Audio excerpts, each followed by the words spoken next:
Lim, kau nampak tak tu? Kau tolong Lim, carikan aku ranting kayu panjang sikit Lim. Okey. Sekejap. Lalu Halim pun pergilah mencari ranting kayu yang agak panjang dan segeralah dia berikan ranting kayu ni pada si Khairul. So dengan mengucap takbir Allahu Akbar, si Khairul terus menolak ranting kayu tersebut pada orang kata ke arah mayat tadilah yang disangkakan mayat tu, yang nampak macam pocong tu.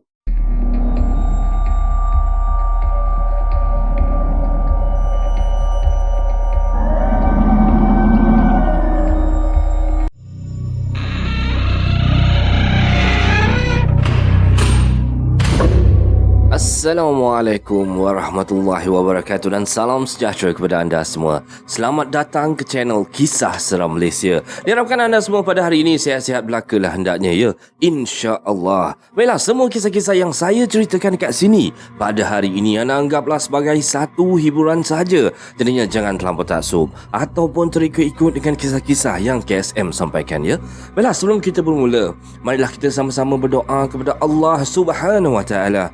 Bismillahirrahmanirrahim. Waj'alna min baini aydihim saddan wa min khalfihim saddan fa'aghshaynahum fahum la yubsirun. Dan kami adakan di hadapan mereka dinding dan di belakang mereka dinding dan kami tutup mata mereka sehingga mereka tidak dapat melihat. Amin amin ya rabbal alamin. Baiklah, untuk kali ini tanpa membuang masa lagi, kali ini KSM nak bawakan anda kisah berkenaan dengan abang-abang polis. Apa kisah dia?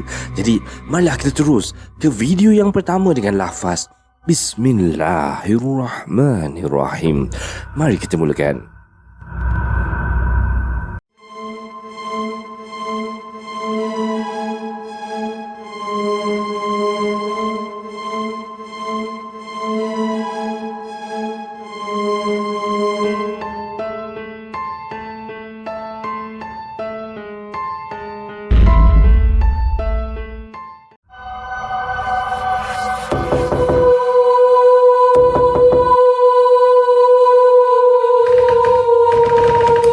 Okey.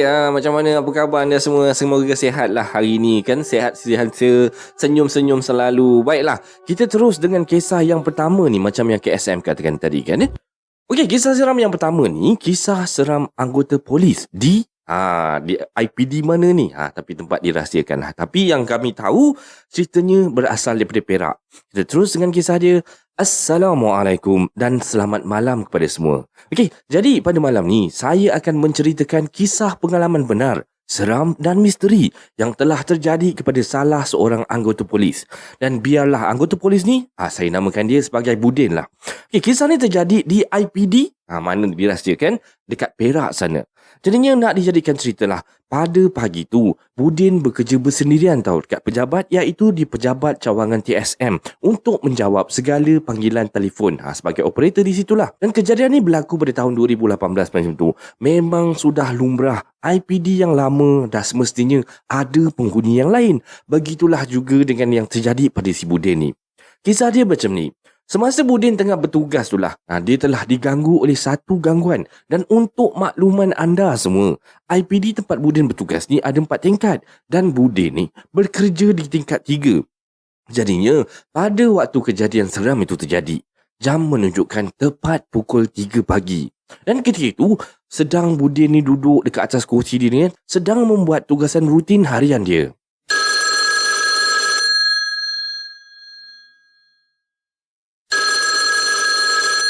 Selamat malam, IPD Ipoh, Inspektor Budin bercakap. Apa yang boleh saya bantu? Hello? Boleh saya bantu? Dah kenapa senyap pula ni? Dan Budin pun teruslah mendial semula sebab telefon ni tiba-tiba mati. Terputus macam tu je kan. Budin pun dial semula nombor telefon yang baru saja telefon pejabat dia.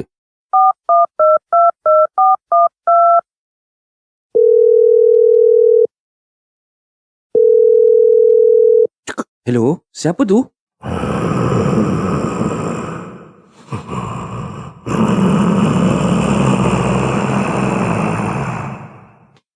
Hello, siapa tu? Hello? Siapa pula lah yang memain call pagi buta macam ni? Lantaklah, malaslah aku nak layan. Dan si Budin waktu ni pun dia memeriksa lah nombor telefon pejabat yang menelefon dia sebentar tadi. Jadinya setelah diperiksa-periksa, rupa-rupanya dapat panggilan tu daripada telefon pejabat milik cawangan hal ehwal awam tau. Dan apa yang peliknya, sepatutnya anggota cawangan hal ehwal awam ni tak ada seorang pun kat pejabat waktu tu. Kerana diorang ni semua bekerja pada waktu pejabat. Daripada pukul 8 pagi sampai pukul 5 petang tau. Siapa pula yang ada dekat dalam pejabat ni macam ni? Dan time-time macam ni kan. Dan waktu tu si Budin ni tak puas hati. Dia pun merasakan mungkin ada anggota lain daripada cawangan yang lain lah. Maksudnya cawangan latihan ke ataupun cawangan jeeps kata dia, yang menggunakan bilik pejabat tersebut. Kerana pejabat tu adalah pejabat yang bercampur dengan pejabat cawangan jeeps dan cawangan latihan dan bilik KPD. Dah nama pun polis kan. Jadinya si Budin ni pun keluar daripada pejabat dia dan teruslah pergi berjalan kaki ke pejabat tersebut untuk nak memeriksa lah. Setelah puas dia perhatikan dan periksa, memang pejabat tu memang time tu memang tengah gelap tau. Tak ada orang langsung dekat situ. Tiba-tiba Budin ternampak ada benda hitam bergerak daripada dalam bilik tu. Terus tembus keluar daripada pintu dekat hadapan pejabat tersebut. Dan Budin apa lagi, terus saja berlari daripada situ dan terus masuk semula ke pejabat TSM tempat dia bertugas tadi lah. Dan sebenarnya banyak lagi lah kejadian-kejadian pelik yang terjadi sebenarnya. Seperti yang diceritakan kepada saya oleh salah seorang anggota daripada cawangan HEA, katanya pernah terjadi sewaktu dia hendak masuk ke pejabat lah. Waktu tu lebih kurang pagi lah, waktu tu dalam pukul 7.45 pagi lah. Dan ketika dia membuka pintu pejabatnya, setelah masuk dia perasan terdapat tahi yang besar dekat dalam pejabat tu berhadapan dengan pintu masuk tu. Mujurlah waktu tu kata dia tak terpijak tahi tu kan. Dan ada juga anggota yang menampakkan budak perempuan berambut panjang. Dan budak tu kan berumur dalam 5 ke 6 tahun macam tu lah. Pada waktu malam dekat tangga pejabat IPD tersebut. Dan anggota tu pada mulanya buat tak tahu je. Pada mula-mulanya lah.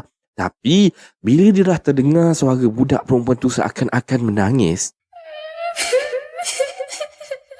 La ilaha illallah. Bunyi apa pula ni je? Astaghfirullahalazim. Jadinya bila dah dengar macam tu je, dia terus berlari ke arah tangga tu lah.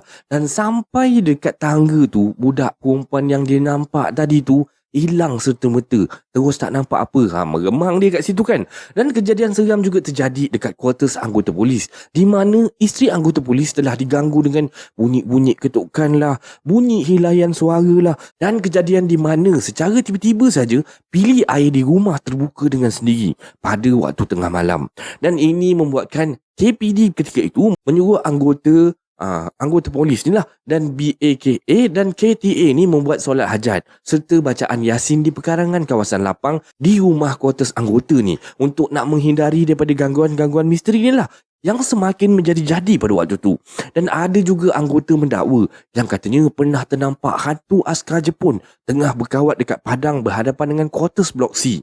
Ketika itu, anggota terbabit ni berada dalam bilik. Tapi entah kenapa secara tiba-tiba je dia ternampak dekat luar tingkap bilik ni penampakan hantu askar Jepun tengah berkawat dekat tengah-tengah padang tu tau. Ish, bunyi apa tu? Banyak bertengok kejap lah. Woi! Secara tiba-tiba je, bila dia jerit woi macam tu, hantu askar Jepun tu terus wap, hilang macam tu je. Dan saya juga ada satu pengalaman seram kata dia. Okey. Ketika ni waktu ni kisah ni saya mahu keluar dengan kawan anggota saya lah yang tinggal dekat quarters dan untuk nak lepak makan malam dekat kedai mamak kata dia. Dan jadinya plan kami sebenarnya lepas isyak saya akan datang ambil Omar ni dekat kuartus anggota ni. Jadi nak dijadikan cerita lah. Malam tu kereta saya ni boleh jadi masalah pula. Tiba-tiba bateri boleh kong pula kan. Start tak mau hidup. Start tak mau hidup. Jadinya terpaksalah saya ni minta tolong daripada jiran. Dan jiran pula kena pinjam jumper ni daripada kawan dia. Memanglah makan masa. Jadi saya ni menunggu jugalah. Lah waktu saya punya kereta ni rosak, saya sebenarnya ada juga call si Omar ni kan. Sebenarnya nak beritahu yang saya akan lambat sikit sebab kereta problem. Tapi call tak dapat tau. Waktu tu saya macam suka hati lah, lantak kau lah. Nanti siap je kereta, pandai lah aku kan. Jadinya bila dah siap je kereta saya ni, saya pun teruslah gerak menuju ke kuartus anggota ni. Dan waktu tu lebih kurang dalam pukul 10.30 malam tau saya sampai dekat sana. Dan waktu tu saya masuk je parking kereta saya ni dekat pekarangan kuartus tu. Saya tengok budak Omar ni dah terpacak dah tunggu dekat bawah tu kan. Jadinya saya park kereta ni betul-betul dekat depan dia. Terus si Omar ni terus naik kereta. Naik kereta dia tak cakap apa-apa tau.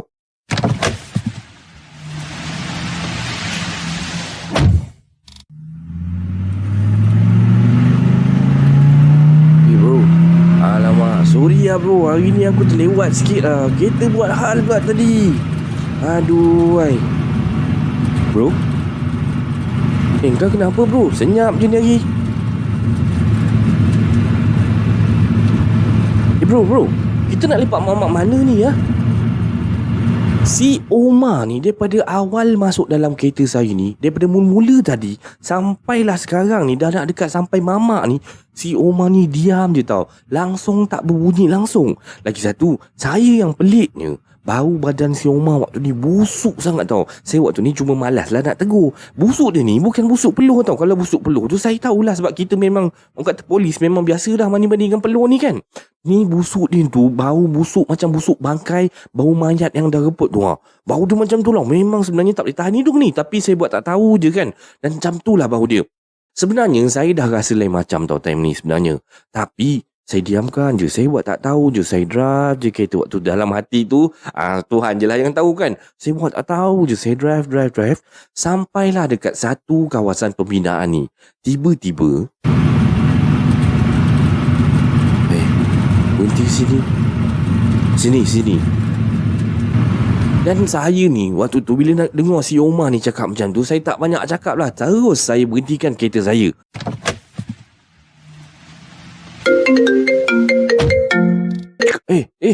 Bro, kau kat mana ni bro? Aku dekat. Omar, kau kat mana Omar? Aku tanya kau tanya aku pula. Aku kat quarters lah tunggu kau daripada tadi tak sampai-sampai. Okey bro. Okey. Sekejap. Kau tunggu jap Kejap lagi aku sampai. Pap. Saya terus letak telefon tu, terus patah balik ambil Omar dekat quarters polis tu. Jadinya bila dah sampai dekat quarters ni, sebelum Omar nak masuk dalam kereta ni, saya paksa dulu suruh kau mengucap dulu Omar. Kan? Terus dia mengucap dulu waktu tu. Dan bila dia dah mengucap, baru saya kasih dia masuk dalam kereta. Masuk kereta je dia terus cakap tau. Busuk siap kereta kau ni dah kenapa Kau angkat mayat ke apa? Itulah aku nak cerita kat kau ni. Jadinya time macam tu lah. Time tu lah saya cerita kat Omar ni daripada A sampai Z tau. Apa yang jadinya tadi.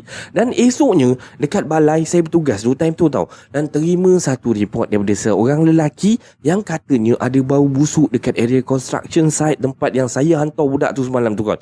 Dia kata dia ni site supervisor dekat situ lah. Dan dipendekkan cerita lah. Pihak polis pergi ke tempat tu dan menjumpai mayat seorang lelaki Melayu mati dalam keadaan yang amat mengerikan. Kata dia, yang dijumpai hanya badan je. Kepala entah ke mana, tak tahulah. Tapi beg duit semua cukup, komplit. Tu yang dapat detect, itu lelaki Melayu. Dan saya dengan Omar waktu ni dah pandang dah. Antara sesama sendiri dah. Dan kereta saya pula cerita dia, saya pakai kereta tu tak lama lah. Sebabnya asyik rosak je lah. Tapi itu tak ada hal lah. Biasalah kereta rosak kan. Lagipun kereta tu kereta second. Yang jadi halnya, bila kadang-kadang kan, kadang-kadang je lah. Kadang-kadang ada, kadang-kadang tak ada benda ni. Bau tu. Bau yang saya cerita tadi tu lah. Bau macam bau bangkai tu kan. Memang sampai boleh termuntah lah dalam kereta ni kalau terbau tiba-tiba tu kan. Pernah ada satu malam tu lah. Jarang-jarang sebenarnya bau ni ada. Tapi nak dijadikan cerita ada satu malam tu lah. Time tu saya ni drive nak balik kampung dengan orang kata dalam kereta ni penuh. Barang-barang semua ada dalam kereta. Dengan anak lagi, dengan isteri lagi apa semua. Sekali tu tengah drive tengah malam macam tu, tiba-tiba bau tu boleh muncul lah. Dan nasib baik lah waktu tu anak saya ni tengah tidur. Cuma isteri saya je lah. Entah berapa kali entah dia termuntah-muntah kan. Nak sampaikan ke kampung tu lah. Tapi bila dah mem besar dah berbunyi kata dia, apa lagi saya kan. Tukarlah kereta, belilah kereta baru. Nasiblah siapa yang beli kereta saya tu. Kereta dia, kereta Honda Pari. Warna merah, nombor plate M44. Dia tak cakap. Okey, sebenarnya banyak lagi lah kisah-kisah seram tempat saya bertugas ni. Tapi cukuplah sampai di sini dahulu. Sekian, terima kasih. Dan ini adalah kisah seram Malaysia yang pertama. Macam mana anda rasa dengan kisah yang pertama ni? Sebenarnya kan, yelah sebab pakcik KSM pun ada seorang tu dia memang polis kan. Dulu dia pun pernah cerita pada KSM pengalaman dia kan. agak menarik jugalah. Nanti kalau ada masa nanti KSM cerita pula pasal pengalaman pakcik KSM tu. Jadi sementara ni kita cerita dulu apa cerita-cerita pendengar ni. Jadi kita terus dengan kisah yang seterusnya.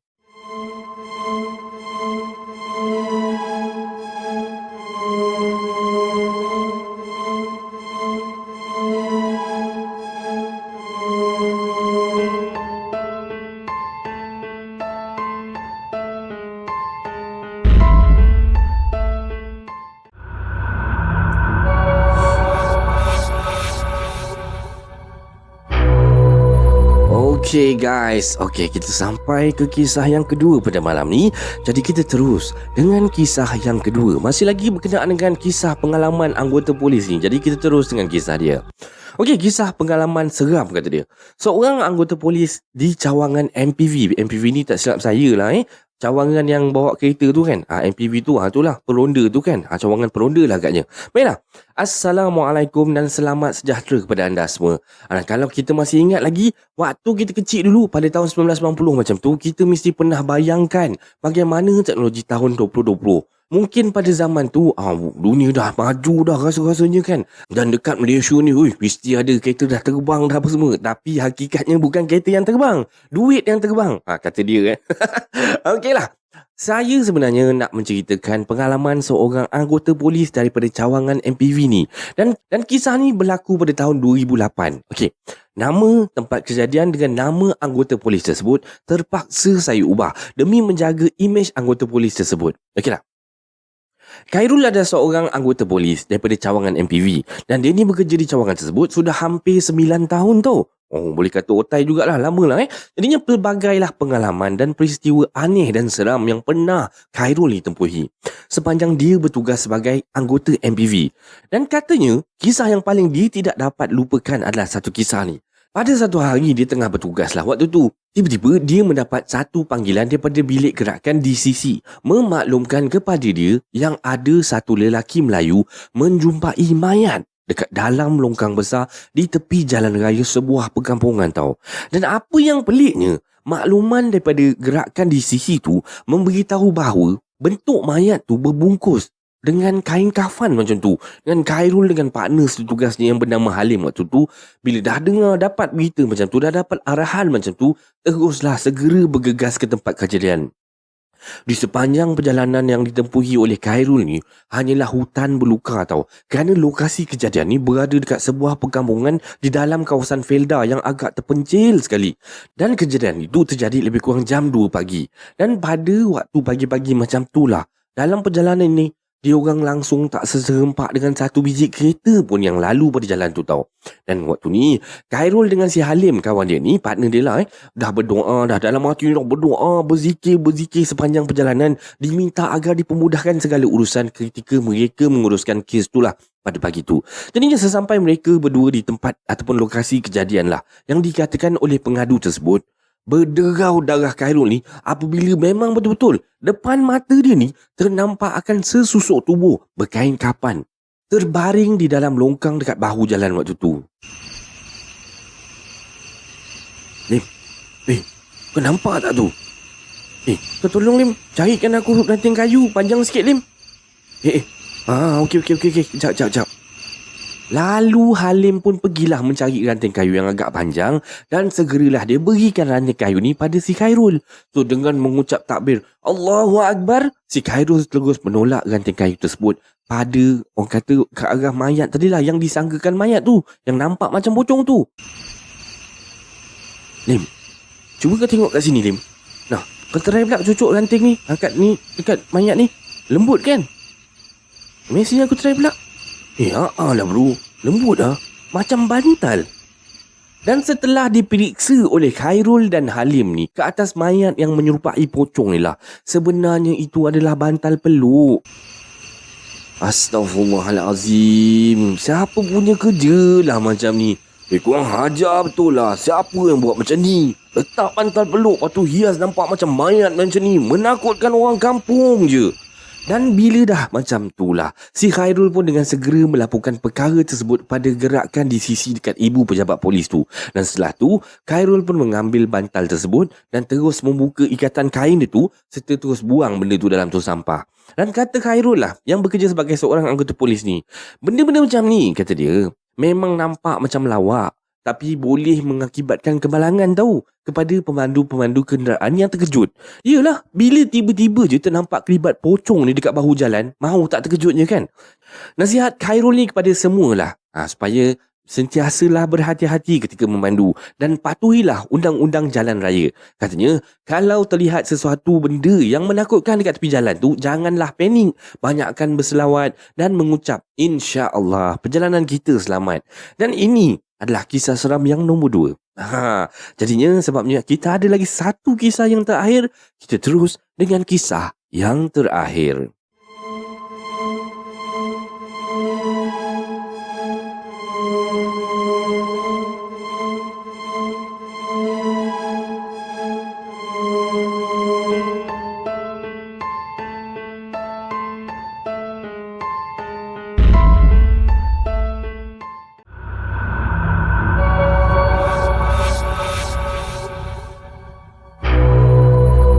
Okey, baiklah untuk kisah yang terakhir pada malam ni kita terus dengan kisah yang terakhir dia. Assalamualaikum dan salam sejahtera kepada anda semua. Okey, untuk kisah yang terakhir ni, saya akan menceritakan kisah seram pengalaman sebenar dan kisah rakan saya. Kisah rakan penghantar ni lah yang telah diganggu oleh sesuatu yang membuatkannya trauma sehingga ke hari ini. Nama, kisah dan tempat terpaksalah saya rahsiakan. Faizul ni adalah seorang anggota polis yang bertugas dekat Balai Polis Rahsia dekat negeri Perak juga. Dan dia ni selalunya akan ditugaskan bekerja sebagai EO di kaunter pertanyaan ataupun di SJR. SJR ni roadblock lah.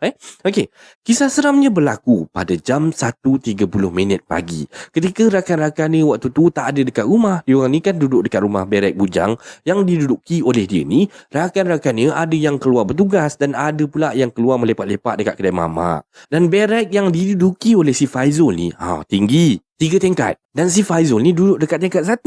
Memang berek ni jenis berek yang zaman-zaman dulu, old school ni berek tau. Dan ramai penghuninya dah tak ada, dah tak duduk kat situ kerana kebanyakan yang tinggal dekat situ adalah anggota yang bujang je. Okey, ketika saya baru je balik daripada tugas lah saya terus bergegas naik ke tingkat 1. Dan waktu dekat tingkat 1 ni sebenarnya saya dah rasa macam tak sedap hati je tau. Rasa macam tak tahulah. Kadang-kadang kita boleh rasa macam tu kan. Dalam hati ni rasa macam something wrong somewhere je kan. Tapi tak tahu apa benda kan. Jadi waktu tu saya rasa macam tu lah. Rasanya macam ada orang pandang je. Macam ada sepasang mata ni sedang memerhatikan. Dan saya pun berjalan. Menaiki tangga. Ish, apa ni? Meremanglah aku malam ni. Kenapa ni? Saya ni berjalan ni kan. Naik tangga ni. Setiap kali ni kan. Kejap-kejap saya pandang belakang tau. Tapi bila pandang belakang tu memang tak ada apa-apa. Tapi rasa macam ada orang ikut jalan sekali je. Macam ikut follow belakang saya je tu. Dan saya pun jalan lah lebih laju. Dan akhirnya sampai saya berlari tau. Nak sampaikan ke depan pintu rumah saya ni. Saya apa lagi? Terus buka pintu rumah ni dan masuk ke dalam. Ingatkan dah selamat waktu tu. Saya tersandar kat depan pintu tu. Waktu tu lah masuk tutup pintu. Kebam, saya terus tersandar dekat pintu tu. Dan tengah saya nak selak pintu rumah tu nak tutup lah kan. Tiba-tiba Allahu Akbar. Bala apa pula lah pagi ni. Allah. Dan waktu ni saya terus berlari masuk dalam bilik tau. Dan ketika ini hanya Allah Subhanahu Wa Taala saja yang tahu perasaan saya macam mana tau. Rasa jantung dia macam nak tercabut dah. Dan berpeluh habis lah waktu ni dengan basah baju uniform operasi saya yang saya pakai time tu. Faizul, bukalah pintu. Dan time ni memang dah rasa macam nak terkencing, nak terberak dekat situ. Lembik lutut saya ni, nak menjerit pun suara dah tak terkeluar tau. Punyalah takut saya masa tu. Tiba-tiba bunyi ketukan tu senyap macam tu je kan. Baru je saya waktu tu nak rasa lega lah. Allahu Akbar, pintu depan terbuka. Bukan aku dah kunci ke tadi? Ya Allah, bau apa pula ni? Ya Allah, tolong aku, ya Allah. Jadinya waktu tu kan, saya ni dengan terketar-ketarnya, saya teruslah telefon kawan saya. Yang ketika tu, dia ni tengah bertugas dekat EO, pejabat pertanyaan dekat balai polis tu lah.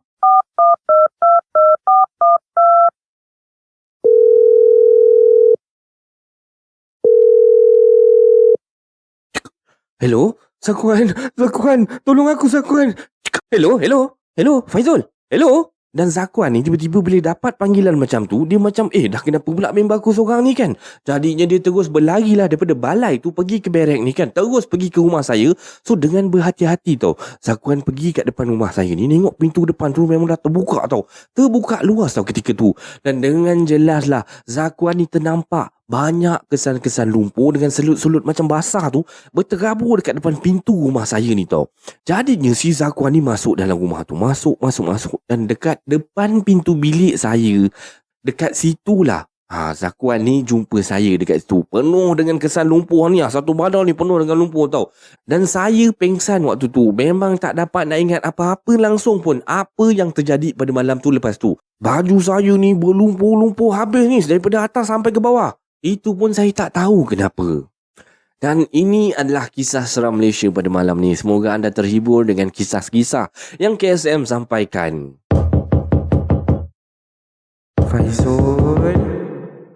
Faizul, bukalah pintu. Bukalah. Dan ini adalah kisah seram Malaysia pada malam ini. Semoga anda terhibur dengan kisah-kisah yang KSM sampaikan pada malam ni ya. Okey, disclaimer dulu sebelum kita akhiri kisah seram Malaysia pada malam ni. Okey, semua kisah-kisah yang saya ceritakan dekat sini pada hari ini anda anggaplah sebagai satu hiburan saja. Jangan terlampau taksub ataupun terikut-ikut ya. Baiklah, sebarang komen, like dan share daripada anda semua amat-amatlah dihargai. Dan terima kasih pada yang dah sudi subscribe di channel Kisah Seram Malaysia ni. Dan yang masih belum tu, bantulah saya dengan menekan butang subscribe, like dan sharekan video ini kepada kawan-kawan anda. Sokongan daripada anda semua adalah ibarat satu pembakar semangat buat saya untuk terus berkarya, agar saya terus berusaha untuk membuat banyak video-video yang baik, yang menarik dan berkualiti untuk anda semua tonton, insya-Allah. Jadinya yang baik itu datang daripada Allah Subhanahu Wa Taala dan yang buruk itu datang daripada kelemahan diri saya sendiri. Dan saya akhiri kisah seram Malaysia pada kali ini dengan lafaz Assalamualaikum warahmatullahi wabarakatuh. Okay, thank you so much for your support guys. See you in next video. Take care guys and God bless you.